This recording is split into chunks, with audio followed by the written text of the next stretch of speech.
Ei, professor, rapidão. Só tô testando um negócio. Beleza, tá? Bom, meninos, então vamos Professor, lá. Bom dia a professor, como é que todos. faz para depois acessar essa gravação? Então, o outro vídeo eu coloquei no canal da escola no YouTube e mandei para Ah, vocês no grupo. Eu vou colocar esse também e vou mandar para vocês lá no grupo, tá? Eu estou postando lá no canal da escola. tá bom. Olha só, na última aula nós paramos falando sobre a Baixa Idade Média, né? Falamos sobre. Na verdade, a gente parou nas cruzadas, né? Que a gente falou um pouquinho sobre a burguesia, né? Correto?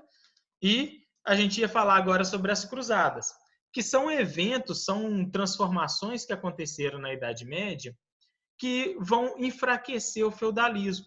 Tá? Vão colocar esse feudalismo, esse sistema, né, que iniciou lá no final do Império Romano, em crise. Vão enfraquecer esse sistema. Tá? Então a gente viu como que a burguesia serviu para enfraquecer esse sistema, né? Porque a burguesia ela permite um crescimento das cidades, né? E a cidade ela é contraponto, né, do campo, né, da zona rural, que era o principal ponto do feudalismo. Tá? A burguesia ela também vai trabalhar em cima de lucro, né, ou seja, do comércio, coisa que também não existia, né, no feudalismo, ou pouco existia. Tá? Professor, Porque no feudalismo a economia era de subsistência. E aí, Davi, beleza? tudo bem? Eu tô bem, graças a Deus, o senhor. Tudo jóia também. Tá bom. Vamos lá, estava só retomando um pouquinho aqui da última aula. Então, nós vamos, né, ver aqui quais foram as contribuições das cruzadas, né, para esse enfraquecimento do feudalismo. O que foram as cruzadas?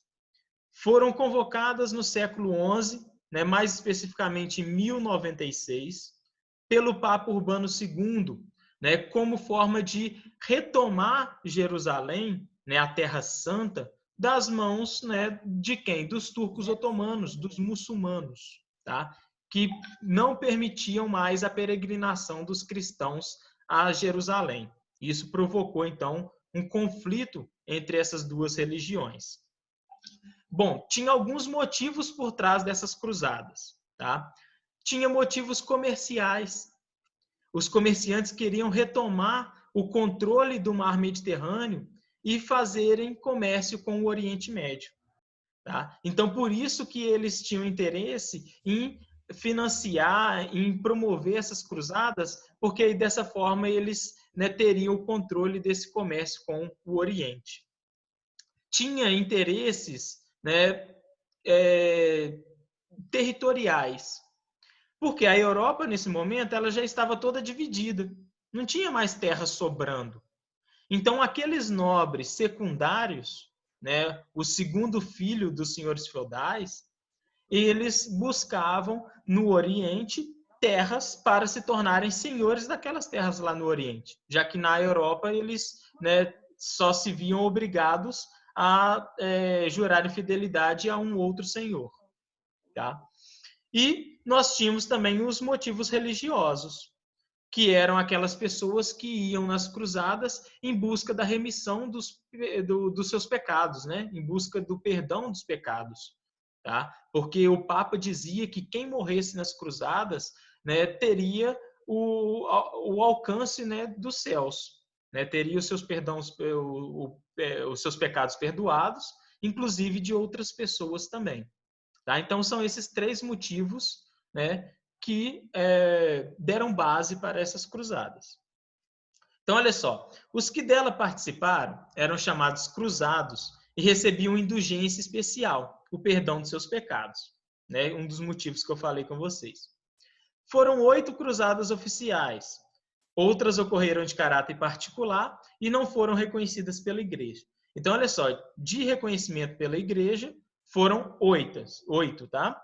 Mas o fluxo de pessoas para o Oriente Médio, ele nunca parou, tá? As pessoas, elas sempre estavam indo por Oriente Médio, seja por via particular ou por essas expedições oficiais, sempre com o objetivo de lutar, né, para lutar contra os muçulmanos. Agora, olha só, um ponto importante. essa guerra contra os muçulmanos, tá, não ocorreu apenas lá no Oriente Médio. Ela ocorreu também em território europeu, lá na Península Ibérica, tá, com as chamadas Guerra de Reconquista. Por quê? Os muçulmanos eles tinham tomado a Península Ibérica, sobrando pouquíssimos reinos, né, no norte ali da Península Ibérica.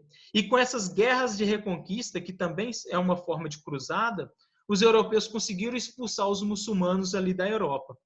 E essas guerras de reconquista, elas são fundamentais para a gente entender o surgimento de Portugal e Espanha enquanto reinos, tá? Que a gente vai ver daqui a pouquinho.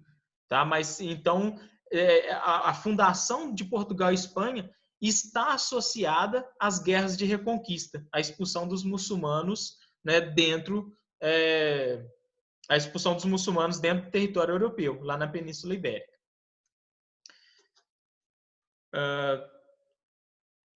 Então, algumas consequências aqui das cruzadas. Desestruturação do mundo feudal. O mundo feudal começou a se desestruturar. Por quê?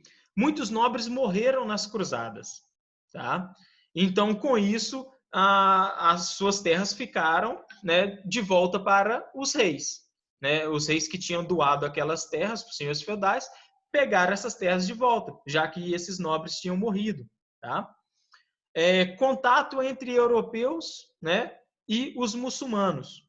Esse contato permitiu que os europeus trouxessem grande parte da cultura muçulmana para a Europa, como o conhecimento, né, e o surgimento das primeiras universidades, conhecimentos náuticos, tá, como a bússola, o astrolábio e o quadrante solar, tá, conhecimentos da medicina, e, inclusive, né, a intensificação do comércio, a reabertura do mar Mediterrâneo. Quando os europeus conseguem tomar Jerusalém pela primeira vez, eles tomam o controle do mar Mediterrâneo. E, principalmente, as cidades de Gênova e Veneza, cidades italianas, né, elas vão enriquecer muito com esse comércio, porque elas vão negociar os produtos com o Oriente, tá? Especiarias, ouro, tecidos, tá? E vão levar para a Europa e vender a preços bem elevados, obtendo altíssimos lucros. Então, Gênova e Veneza, né, vão se tornar ali os polos comerciais da Europa. Né? Vai ser por ali que vai entrar a maior parte dos produtos orientais. Tá? E nós vamos ter essa ampliação do poder real, né? Já que o rei começa a retomar essas terras desses nobres que tinham morrido, né, durante as cruzadas. Então, olha só, essas consequências aqui, elas são, né, fundamentais para a gente entender como que o rei foi, né, assumindo esse poder novamente. Bom, nós vamos ter também a peste negra. Nós já falamos bastante, né, sobre a peste negra. A peste negra foi uma doença trazida por esses navios lá do Oriente, tá? Os navios, nos porões desses navios, vieram com ratos infectados, tá? E a pulga desses ratos, né, começou a picar as pessoas e, devido às precárias condições de higiene e à subnutrição, né, dos habitantes ali da Europa, a Ana está entrando agora, e a subnutrição dos habitantes ali da Europa, né, devido a uma crise de fome que se alastrou naquele período, fez com que essa doença ela matasse cerca de 1/3 da população europeia, né, daquele momento. Tá? Então, nosso planeta, né, a nossa sociedade, ela já viveu várias pandemias, né, parecidas com a que nós estamos vivendo, tá? Para a época, tá? E, inclusive, essa não deve ser a última pandemia que nós vamos enfrentar. Isa, você quer perguntar alguma coisa? Você levantou a mão? Tio, eu vi na televisão que quando estava tendo a peste negra, o Papa, ele levou para as pessoas levou para as pessoas não, passou lá na cidade um Jesus Cristo assim na cruz, isso.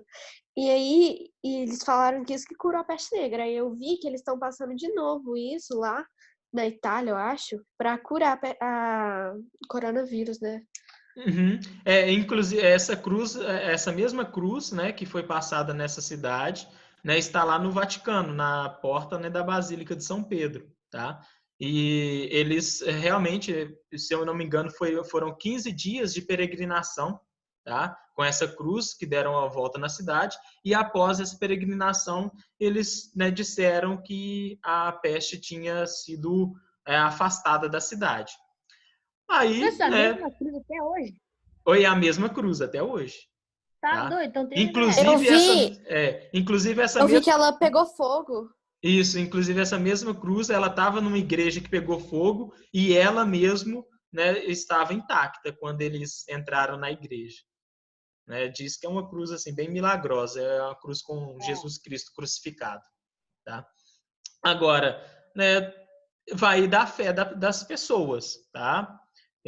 Então as pessoas tinham fé, né, na cura, né, promovida por essa cruz e, né, parece que deu certo. Agora, se realmente está associada ou não à peregrinação dessa cruz, a gente não tem como ter certeza, tá? Mas vale tentar de tudo, né, para acabar com essa pandemia. Então, olha só, essa pandemia aqui, ela ajudou um pouco também na desestruturação do sistema feudal, porque ela matou muitas pessoas, inclusive nobres. Então, começou a faltar, por exemplo, né, mão de obra lá nos campos, né, dos senhores feudais. Os senhores feudais perderam muitos servos, né, muitos nobres morreram. Então, eles precisaram se readaptar a essa situação após a peste negra. Tá? Assim como nós vamos ter que, né, ter uma outra postura após essa pandemia. O mundo ele não vai ser o mesmo após essa pandemia. Não tem como a gente continuar sendo as mesmas pessoas. Essa pandemia ela está nos mostrando que nós devemos agir de forma Vai diferente. mudar muita gente. Tipo, Oi, Beatriz? eu acho que essa pandemia vai mudar muita gente. O jeito de pensar, o jeito de falar com as pessoas. Não, tipo, por fora, mas sim por dentro, tipo, de tratar mal as pessoas. Eu acho que as pessoas vão meio que parar de tratar mal umas às outras. Ou pelo menos deveria refletir um pouquinho melhor, né, com relação a isso, né? Porque a gente vê que estamos todos uns dependendo dos outros, tá? E que não dá para ficar nesse egoísmo, né, para sempre. Nós devemos pensar um pouquinho mais, se solidarizar, né, ser mais solidários com as outras. Então, essa quarentena que a gente está vivendo, então, é uma solidariedade, tipo, não sair de casa para ajudar o próximo, não só a si mesmo. Porque, tipo assim, se você sai de casa, você pode contaminar você. Aí você vai passar pro povo da sua casa. Aí quem for te visitar vai pegar também, entendeu? Então você não pode sair de casa, porque senão todo mundo vai pegar esse negócio. Não, é isso, com certeza, tá? Então, assim, com certeza, Extremo que é para sair de casa. Só no máximo. isso. Mas o ponto, né, que realmente nós não vamos ser as mesmas pessoas. O mundo ele vai ter uma outra visão, né, para tratar, né, o próximo, tá? Bom, Tem gente que sai da pessoa. oi? E tem gente que sai de casa. Tem. Infelizmente, ainda tem muitas pessoas, né, que mesmo sem precisão, porque é claro que algumas pessoas, né, necessitam, né, precisam, né, inclusive para possibilitar que a gente fique em casa, né, por exemplo, os supermercados, né, tem pessoas que precisam trabalhar, mas tem pessoas que sem necessidade saem, né? Então coloca. O meu pai, ele tá tendo que trabalhar. Hoje ele foi. Seu pai é policial, né, que você falou, né? O meu? É.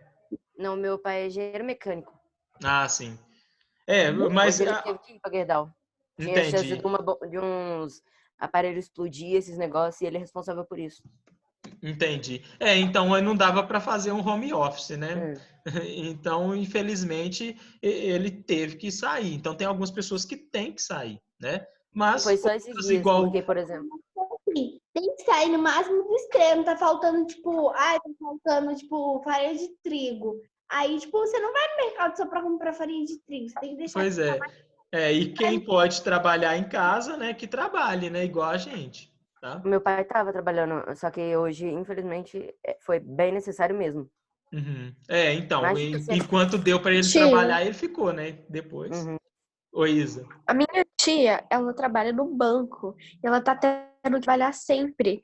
Então, tipo, e ela tem um bebê, ele tem 1 aninho, então é muito ruim, né? Ainda mais no banco. Muito ruim, né, porque a criança pequena, né, ainda não tá com os anticorpos bem E formados. principalmente porque o dinheiro passa na mão de muita gente. Exatamente. É, Eles Aí até vai pedem ficar para engraçado, evitar de engraçado, pegar em dinheiro. Sim. aí Sempre que eu pego dinheiro, logo depois eu lavo a mão com álcool e sabão. Isso. Bom, então, para a gente, né, dar uma finalizada aqui, faltam só 2 slides.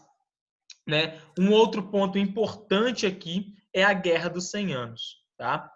Veja bem, essa Guerra dos 100 Anos ela aconteceu entre a Inglaterra e a França, tá? Mais especificamente ali para disputar a sucessão do trono francês. Tá? Então, o Eduardo III da Inglaterra estava disputando com o sobrinho, né, do falecido rei francês, né, se eu não me engano era o Felipe IV, tá? Agora não me recordo. E também a disputa ali por uma região bem rica, né, da França, a região de Flandres. Tá? As consequências, aqui é o mais importante, as consequências dessa Guerra de 100 Anos. Prejuízo da vida econômica da França e da Inglaterra, empobrecendo grande parcela da nobreza feudal. Então, olha só, aquela nobreza feudal que estava no topo da pirâmide ali, ela vai perdendo espaço para quem tem dinheiro. Quem tem dinheiro nessa época? A burguesia, aquela classe social que surgiu, né, nos burgos e que foram acumulando riquezas. Então, essa burguesia, ela vai passar a financiar os reis, porque ela tinha interesses, né, no financiamento, né, das monarquias, né, no controle, né, estatal por parte dos reis, no controle, né, nas mãos dos reis. Tá? E a nobreza feudal, ela também perde espaço para os novos armamentos. A cavalaria, que era o sentimento ali da coisa mais nobre, né, que somente a nobreza poderia estar ocupando, ela perde espaço para os canhões, por exemplo. Né? Então, não fazia muito mais sentido você, né, lutar em cavalo, sendo que você tinha armas de fogo, canhões ali para, né, matar todo mundo. Então, ela perde um pouquinho desse espaço. Tá? Então, olha só, após o seu término, a autoridade do rei estava fortalecida, porque durante essas lutas, né, o rei ele começou a controlar todos esses exércitos. Ele chamou para si a fidelidade que os senhores feudais tinham jurado para ele, né, ao lutar nessa guerra. Deixa eu ver aqui, tem alguém? O Otávio. Ô, tio, Oi, Isa. slide você já passou ele pra Angela ou mandou já no grupo de 7º ano? Isso, esse slide eu mandei logo após a nossa primeira aula, na quarta-feira. Ah, tá. Mas é porque eu acho que você mandou no grupo 7º ano, né? Foi. Porque tava no grupo nessa época. Não, eu mando de novo, tá? No final dessa aula. Tá. Tá bom? Então, olha só. Nós tivemos, então, o fortalecimento dos reis. As monarquias nacionais que vão surgir nessa época, as primeiras vão ser Portugal e Espanha, por conta das guerras de reconquista lá na Península Ibérica. E Inglaterra e França, por conta aí da Guerra dos 100 Anos, que esses dois monarcas vão concentrar os poderes em suas mãos, né? E ter uma nobreza enfraquecida e receber o apoio da burguesia, que vai financiar os seus exércitos, né? Vai financiar os seus empreendimentos. Tá? A gente vê Professor, quem ganhou nessa guerra aí dos 100 anos? Quem ganhou? É. Olha, quem acabou ganhando, ficando com o trono mesmo, foi o sobrinho lá por parte da França, tá? Foi o francês. Entendi. Uhum. Agora, na verdade, os dois perderam, né, muitas pessoas, né? Mas os dois saíram ganhando porque os dois conseguiram fortalecer e criar os seus reinos, né? Então, os reis eles saíram aí bem fortalecidos após a Guerra dos 100 Anos, os reis. Bom, Entendi. Professor, essa daí foi a guerra de 116 anos? foi a guerra que durou 116 anos, tá? Olha lá, Você pode 1130. falar de novo, que pra mim travou. Não, eu falei que após essa guerra, né, quem saiu fortalecido foi os reis, né, que passou a concentrar novamente os poderes em suas mãos. E essa daqui foi a guerra que durou Entendi. 116 anos, né? A gente fala de guerra de 100 anos, mas a duração foi 116. Bom, aqui é uma recapitulação, né, do que a gente viu na primeira aula, mas depois vocês, né, pegam o slide e façam uma leitura aí, né, porque é tudo que a gente já falou aqui mais de uma vez. E as atividades, né, vão dar uma corrigida aí nessas atividades rapidinho para a gente iniciar a Idade Média, a Idade Moderna, falar um pouquinho sobre a Idade Moderna. Tá? Quais eram as principais obrigações dos servos para com seus senhores? Eu vou pedir um aluno para ler, para não ficar bagunçado. Podemos começar aí com Ana Clara? Pode ser? Pode ser. Qual página? Não, é a atividade que eu passei no final do slide. Então, eu posso citar a questão 3? Tá bom, vou pegar aqui. Uhum. Professor, eu posso falar o 2? Pode. Então fica assim, Ana primeiro, Vinícius 2 e Beatriz 3. Tá? Não. Mas eu queria falar um, mas tá bom. Professor, Oi. então, você pode ler aí a número 1? Eu já fiz, mas é melhor você ler a pergunta. Tá. A pergunta da número 1. Quais eram as principais obrigações dos servos para com seus senhores?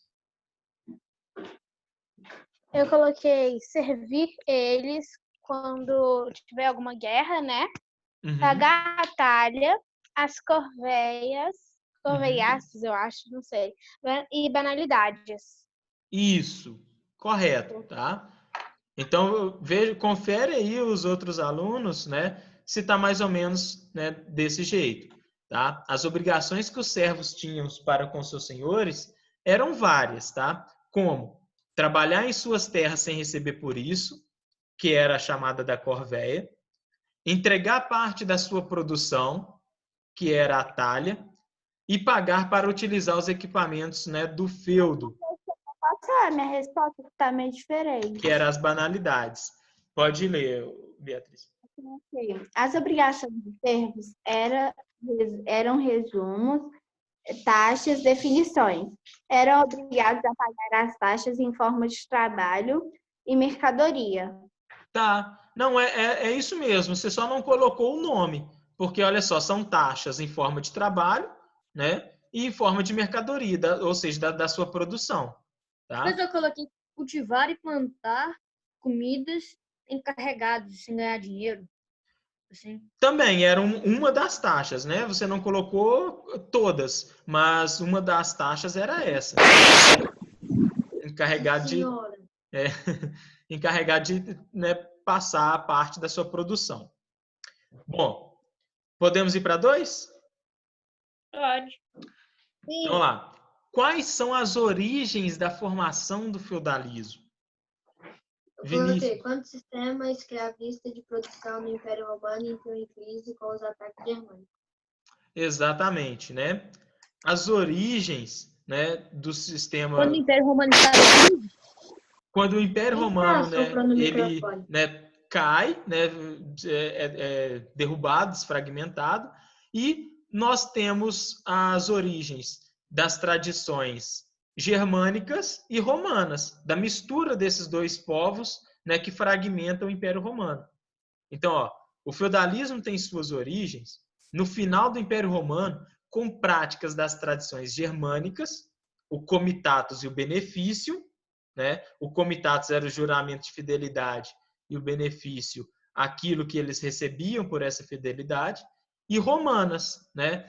A ruralização, porque as pessoas saíam das cidades e iam para o campo, e o colonato, que elas iam entregar, né, a sua força de trabalho, né, para os senhores em troca de proteção. Então, essas práticas, elas são a base do feudalismo. Tá? Deu para todo mundo compreender? Uhum. Rafaela, compreendeu? Deu, tio. Eu só ainda não te mandei essa. Aí quando terminar essa aula. Não, quando terminar as aulas, né? Aí eu te mando. Não, beleza, tá? Assim que terminar essa aula, eu vou colocar de novo esse slide na. Tá joia, Rafael. Eu vou colocar de novo esse slide, tá? Então, eu vou te mandar agora, porque eu tinha esqueci de te mandar. Mas você viu que eu tinha feito. Não, beleza, não tem problema não. Eu fiz também. Eu acho que você já tinha mostrado, não tinha, Rafa? Eu te mandei, não mandei, professor? Eu não lembro, eu tenho que não olhar sei, aqui acho no meu que privado aqui. Alguns me mandaram, então eu tenho que olhar no privado. Eu acho que eu te mandei sim. Ó, escolha um elemento da Idade Média e explique como ele ajudou a colocar em crise, né, o feudalismo. Bom, aqui então nós temos vários e vai depender, né, Coloquei da peste negra. Eu coloquei graves de Eu também fome. coloquei da peste. Da peste, beleza. Mas coloquei da peste. Da peste também? Beleza. Olha só. Professor, Oi. você já corrigiu o número 2? Porque eu tive que sair aqui rapidão. Eu corrigi. Tá aparecendo aí na tela aí de você aí, ó, na sua tela. Número 2, olha. Essa é a resposta. O feudalismo tem suas origens, né, nas práticas aí de tradições germânicas e romanas. Heranças romanas e germânicas, tá certo? Tá certinho. Tá aqui, ó. Aí só diferenciei que as germânicas é o comitatus e benefício e as romanas é o colonato e a ruralização, né? A valorização da terra. Entendi. Tá? No feudalismo, quem tinha terra tinha poder. Tá? Como o lema do José Milton, né? Quem compra terra não erra. Então, né, a terra era a fonte de poder na Idade Média. Por isso que o senhor da terra era quem aplicava a justiça, quem tinha o poder ali dentro. Por isso que na Idade Média, no feudalismo, o poder era descentralizado. Né? Porque cada dono de uma porção, de um feudo, é que tinha o poder sobre aquela terra. Bom, então olha só, foram vários, né, os acontecimentos da resposta número 3. Ninguém deixou falar. Oi? Quem ia falar a 3? Eu. Desculpa, então fala aí, Bi. As cruzadas e a crise do feudalismo. A partir do século XI, o sistema feudal começou a passar por uma grande transformação. Se por um lado, o fim das invasões bárbaras proporcionou uma maior estabilidade na Europa, por outro lado, gerou um aumento populacional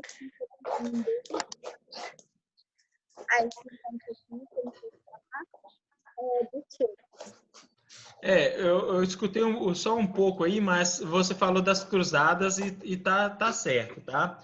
Olha só, nós temos várias práticas, né, vários acontecimentos. Era para vocês selecionarem apenas um e falar sobre eles. Vocês poderiam, então, falar sobre as cruzadas, que está aqui, ó, que enfraqueceram a nobreza e fez renascer. Oi? Eu coloquei peste negra, porque ela matou muitas pessoas. Sim, diminuindo a mão de obra, né? Inclusive está aqui, né, a peste negra, tá certo, tá? Então, meu tá certo? Tá certo. As cruzadas, né, que fez renascer o comércio, né, que não era uma prática comum no sistema feudal. No feudalismo, não tinha comércio, praticamente. Tá? Era uma economia de subsistência. Tá? Nós tínhamos um crescimento das cidades, fazendo com que os senhores feudais perdessem mão de obra e surgisse uma nova classe econômica, a burguesia. Tá? A burguesia, a partir do momento em que ela surge, ela vai cada vez mais conquistando espaço, tá? E vai se fortalecendo. Tá? Então, a burguesia, desde o momento que ela surge, ela só aumenta o seu poder. Tá? E nós temos a Guerra dos 100 Anos, que enfraqueceu a nobreza, fazendo com que os reis passassem a concentrar os poderes em suas mãos, com o apoio da burguesia que financiava os empreendimentos do rei. Tá bom? Então, essa parte aqui todo mundo conseguiu entender? Todo mundo? Sim. Beleza. Eu consegui. Conseguiu? Então tá ótimo. Olha só. Vou interromper esse compartilhamento aqui, que eu vou compartilhar com vocês uma figurinha que, se vocês quiserem, eu envio lá no grupo. Tá aqui, ó. Todo mundo tá conseguindo ver essa tirinha? Sim. Sim. Beleza. Essa tirinha aqui, gente, ela é bem legal porque ela resume basicamente o que era o feudalismo de forma bem simples, tá? De forma bem mais simples do que eu falei com vocês. Olha só, no feudalismo nós tínhamos os servos, que eram presos à terra, né? Não eram escravos, mas eram presos à terra, tá? As obrigações dos servos, né? Ah lá, deixa você usar minha terra e te dou proteção militar, em troca de algumas coisas. Então, em troca da proteção militar, né, dos servos, os servos tinham que pagar a corvéia, que era trabalhar para o senhor alguns dias de semana. Ele tinha que pagar a talha, que era dar uma parte da produção. Ele tinha que pagar as banalidades, que era, né, pagar pelo uso dos equipamentos. E ele ainda tinha que pagar o dízimo, tá? Que era também uma senhora feudal ali, né, da época. As relações de vassalagem. O suzerano, né, o rei, ele vai dar proteção e o feudo, né, a terra, e o vassalo, né, que vai se tornar ali o senhor feudal, vai dar serviço militar e fidelidade. Tá? Alguns dados. A economia rural, o feudo era autossuficiente, tudo que era produzido dentro do feudo era para o seu consumo. A política era descentralizada, né, porque cada, né, senhor feudal mandava dentro das suas terras. Não há ideia de país, o rei é apenas um título. Por isso que a gente fala assim, nossa, mas o rei ele não tinha poder? Tinha rei que era mais fraco do que o próprio senhor feudal. Tá? Então, o rei era o suzerano dos suzeranos, porque ninguém doava terra para o rei, ele que doava para os outros nobres. E a sociedade era estamental, dividida em ordens. O clero ora, a nobreza luta e os demais trabalham. Tá? Olha só como que, né, ficou bem resumidinha essa, né, tirinha aqui. Vou interromper isso. Vocês querem que envie essa tirinha também para vocês no WhatsApp? Eu quero, professor. Quero. Eu quero. Então, vou mandar lá no grupo, tá? É mais fácil entender. Tem a da Idade Moderna também. Eu vou enviar também depois da nossa aula da Idade Moderna, tá? Olha só. Deixa eu ver aqui se eu tô com a Idade Moderna aberta. Eu acho que não. Só um momento. Que agora nós vamos iniciar na matéria lá do primeiro capítulo, tá? Eu sei que demorou um pouco, né, mas eu tenho certeza que essa parte da Idade Média vocês compreenderam e ficou bem, né, explicado. Bom, Ô, professor, o que vai cair na prova é só a Idade Média ou é a Europa Moderna também? a Europa Moderna Vai cair no exercício. A Europa O exercício vai cair também. tanto a Europa Moderna quanto a Idade Média. Isso. Só que não são todos os fatores da Europa Moderna, não. Vai ser só aquilo que está no capítulo 1. Bom. Tá? Que é o que a gente vai ver aqui. Entendi. Olha, eu vou... Já está mais ou menos marcada a prova? Não, né? Não, a gente ainda tem que definir isso. Tá? Tá bom. Ela vai ser em aula, tio? Oi? Quando voltar às aulas, a gente vai ter que fazer, tipo, aqui em casa, sei lá. Então, a gente ainda vai definir isso. Eu tava querendo que fosse já em casa. Porque se for esperar voltar às aulas, vai ser complicado. Eu acho, tio, que se a gente esperar voltar às aulas, vai ser muita coisa que a gente vai ter que fazer. Vai ser muita prova, sabe? Eu também acho. Vai ter que fazer uma prova atrás da outra. Pois é. Vai ser isso. Acho que vai ser muito ruim. Também acho. Mas aqui a gente vai colar na prova. Então, mas aí tem alguns programas, eu vou procurar saber direitinho, que tem como fazer online com tempo. Então, assim, sem dar para vocês Ô tio, mas olharem pra na gente não internet. colar, podia, tipo, gravar, sei lá, fazer em aula, um vídeo, sei. Podia gravar que nem você tá fazendo aqui. Também é uma... Cada um tem que gravar sua tela. também é uma opção também. Mas isso daí a Ô gente tio, vai definir depois com a direção, tá? Que eu tô falando só por alto o que eu acho, mas depois vai ver com a direção como que vai ser, né? Para definir tudo certinho depois. Professor, minha tia falou que deve voltar às aulas para agosto e setembro. Que agosto, setembro. Não, Acho acho que a que Regina não. falou, sabia. Eu não sei, talvez em junho. Eu acho que antes disso não vai dar, não. eu também Olha só, acho. nós vamos parar aqui na Idade Moderna, porque falta menos de 1 minuto e o vídeo vai cortar aqui a gente, né? Então eu já vou me despedir de vocês, vou colocar no YouTube esse vídeo, tá?